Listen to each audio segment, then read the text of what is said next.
मुझे भी जरा पता चले। तो मैं अम्मी से कहने लगा, आप और अब्बू तो मजे लेकर सो जाते हो, मैं सारी रात तड़पता रहता हूँ। अम्मी ने इतनी खुली डिल्ली बात सुनकर मुझे हैरत से देखा। फिर कहने लगी, अच्छा तो अब मेरे बेटे को एक और बीवी चाहिए। फिर मैं अम्मी से कहने लगा कि ना बाबा ना अपनी, मुझे इन जुमलों में नहीं पड़ना। तो अम्मी कहने लगी, फिर क्या बात है और क्या कहना चाहते हो, तुम जरा खुल कर कहो।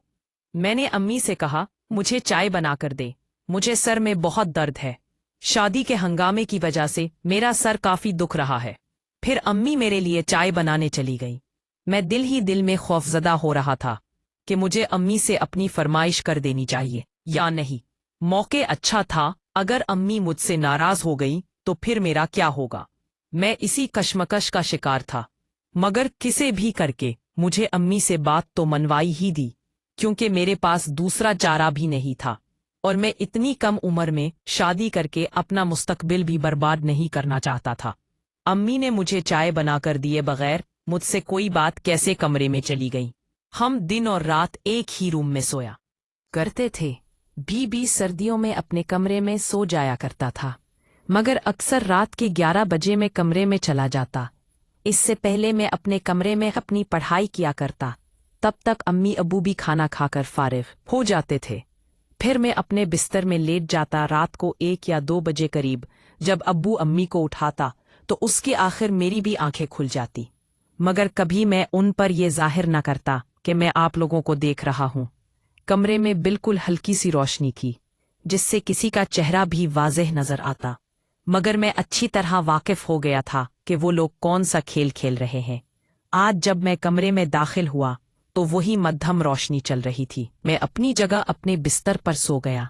तकरीबन 3 बजे तक अब्बू अम्मी से मलकी मलकी सरगोशी करना शुरू की, जिससे मेरी आंख खुल गई। अब मैं उन दोनों को मबल से आंखें बाहर निकाल कर देखने लगा। ये सारा मंजर मेरी आंखों के सामने किसी फिल्म की तरह चल रहा था। जब अब्बू अपनी बाजी खेल चुके तो निढाल होकर लेट गए, मगर मैं देख रहा था कि अम्मी मुस्तकिल बेचैन हुई जा रही है। शायद उनकी जरूरत अभी पूरी न हुई थी। वही दो अब कर पिट्टें बदल रही थी। मेरा जी चाह रहा था कि अभी उठकर उनके साथ ही लग जाऊं, मगर अब्बू के होते हुए ये सब मुमकिन नहीं था। यहां मैं तड़पता हुआ लेट गया, वहां पर अम्मी, फिर ना जाने रात के किस पहर मेरी आंख लग गई और मैं सो गया। अगली सुबह मेरी आंख कुछ देर से खुली। अगले दिन इतवार का दिन था, इसलिए अम्मी ने मुझे और अब्बू दोनों को ना उठाया था। 10 बजे नाश्ता तैयार करके हम दोनों को उठाने आई। जब मैं बाहर आया तो अम्मी के सारे बाल लेले थे और उन्होंने टॉवेल लपेटा हुआ था, बल्कि ऐसे ही अपने बालों को खुला छोड़ा हुआ था। उनके बालों से गिरता पानी कपड़ों पर गिर रहा था, जो कपड़ों को भी गीला कर रहा था। जैसे अब सारा नजारा साफ दिखाई दे रहा था। अम्मी की मेरी तरफ पीठ थी। मैं बहुत अवर से उन्हें देख जा रहा था। तब अचानक अम्मी पलटी तो मैंने फौरन अपनी नजरें झुका ली और हमलट पर उठा खाने लगा। नाश्ता करने के बाद अम्मी से कहने लगा कि जो मैं तुमसे वो काम बोला था वो तुमने किया। तो अम्मी मायूसी से उनकी तरफ देखने लगी और कहने लगी, मैं इतने दिन किस तरह सारा नजर साफ किए बगैर गुजार सकती हूँ। फिर भी मैं उनसे पूछने लगा, अम्मी अब्बू कहाँ जा रहे हैं?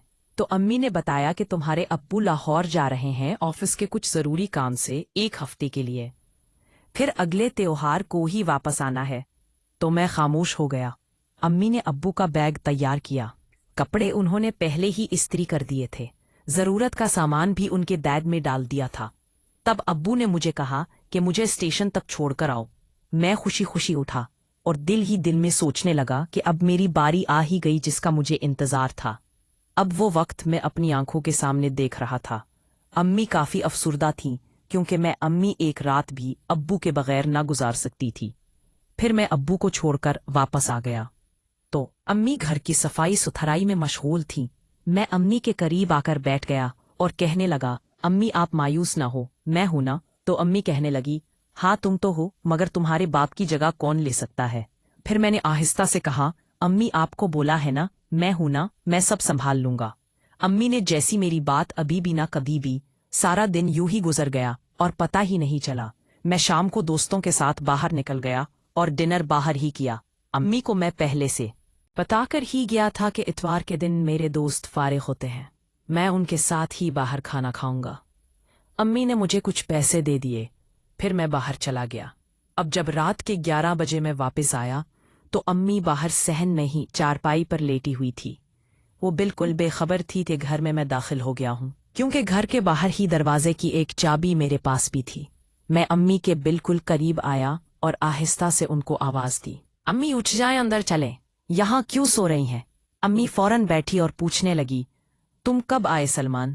تو میں نے ان سے کہا، میں ابھی آیا ہوں۔ پھر ہم دونوں کمرے میں چلے گئے۔ امی بستر پر لیٹ گئی تو میں امی سے کہنے لگا، امی آج رات میں آپ کے ساتھ ابو کی جگہ پر سونا چاہتا ہوں۔ اب امی مجھے حیرت سے دیکھنے لگی اور مسکرا دی۔ پھر میں نے امی سے صاف صاف کہہ دیا، امی میں رات آپ دونوں کو سب کچھ کرتے ہوئے دیکھتا ہوں، میرے وجود میں عجیب سی بے چینی ہے، میں اس کو مٹانا چاہتا ہوں، اگر آپ کی اجازت ہو تو۔ امی کو شاید اس وقت بہت زیادہ ضرورت تھی۔ امی جتنی آسانی سے مان گئی میں نے سوچا بھی نہیں تھا۔ پھر میں ان کے ساتھ شروع ہو گیا۔ پھر امی